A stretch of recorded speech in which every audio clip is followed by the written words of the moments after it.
दोस्तों एक जो औषधि है जिसको हम कॉच बीज या केवज के नाम से जानते हैं। वो केवज की फलियां कैसे दिखती हैं और उसकी लता कैसे होती है, वो उसके बारे में थोड़ी सी आज जानकारी दिखाएंगे। उससे पहले आप देख लें कि केवज की फलियां होती कैसी हैं। जिसको कॉच पाक जो बाज़ार में मिलता है या कॉच का चूर्ण मिलता है, ये कई प्रकार की बीमारियों में उपयोग होता है। तो पहले उसके जो है कॉच के लें। तो दोस्तों जैसे कि आप देख रहे हैं, ये कॉच की फलियां हैं और इसको छूने की गलती मत करना।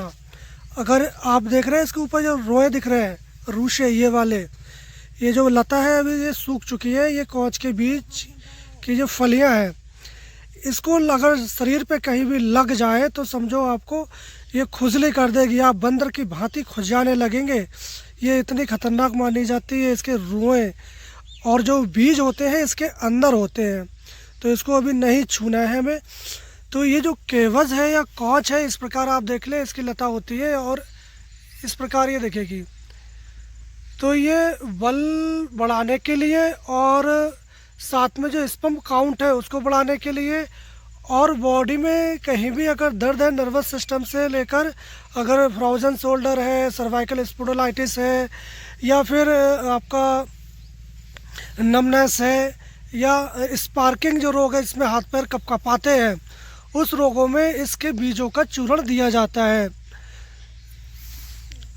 और ज़्यादातर इसको जिम वाले लड़के जो जिम हार्डवर्क करते हैं, तो जिम में जो हार्डवर्क करते हैं वो लड़के भी इसके पाउडर का इस्तेमाल करते हैं। आधा आधा चम्मच इसके बीजों का लेकर और दूध के साथ सुबह शाम सेवन करते हैं, तो उनके शरीर में स्टेमिना का ग्रो होता है और साथ में जो टेस्टोस्टेरोन हार्मोन्स है वो भी रिलीज़ करने में मदद मिलता है। एक बात और कि इस कॉच के बीज को आप डायरेक्ट लाके बाज़ार से कभी भी इस्तेमाल ना करें, क्योंकि इसका शोधन किया जाता है।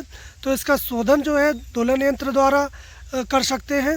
उसमें क्या होता है कि एक आप दो इसके बीज ले लें, करीब 250 ग्राम बीज लें, तो एक बर्तन ले लें जो कलाईदार हो और उसमें दूध भर दें और उस बीजों को एक पोटली में बांधकर ऊपर आप उस बर्तन में रख दें, ना तो तली पे लगे ना ऊपर रहे, दूध में भीग जाए।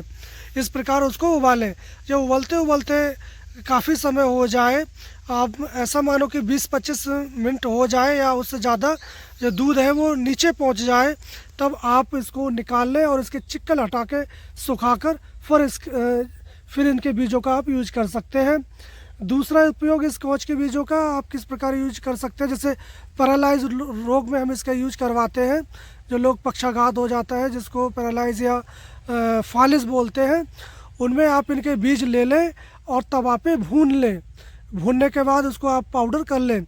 पाउडर करने के बाद आप आधी चम्मच से लेकर पौन चम्मच तक आप ताज़े पानी के साथ इसको सुबह शाम सेवन करवाएं, तो आप देखेंगे बहुत जल्दी पैरालाइज का पेशेंट भी ठीक हो जाता है। क्योंकि इस कॉच के बीजों का जो उपयोग है, ये नर्वस सिस्टम को ग्रो करने में या नर्वस सिस्टम से जितनी भी रिलेटेड बीमारियां हैं उसमें इसका यूज किया जाता है। वैसे तो इस कॉच के बीज के बहुत सारे फ़ायदे हैं, उसके ऊपर हमने वीडियो पहले बना रखी है, तो आप जाके देख सकते हैं, उसका लिंक डिस्क्रिप्शन में मिल जाएगा। तो आप समझ गए होंगे कि जो जंगली कॉच के बीज होते हैं ये जंगली है। ये जो इसके बीज निकलेंगे, मैं अभी इसको जो भी आपने बीज देखे ये अभी जंगली है और इनको मैं छू नहीं सकता। इसके अंदर जो बीज निकलेंगे वो काले रंग के निकलेंगे। इसी प्रकार जो बाज़ार में बीज मिलते हैं वो वाइट रंग के होते हैं, उनकी खेती की जाती है। तो आप समझ गए होंगे कि कॉच के जो बीज हैं या केवज है ये किस प्रकार दिखाई देती है और इसका उपयोग आप किस प्रकार कर सकते हैं। तो हम कल फिर मिलेंगे एक नई औषधीय जानकारी के साथ। तब तक आप स्वस्थ रहें, मस्त रहें।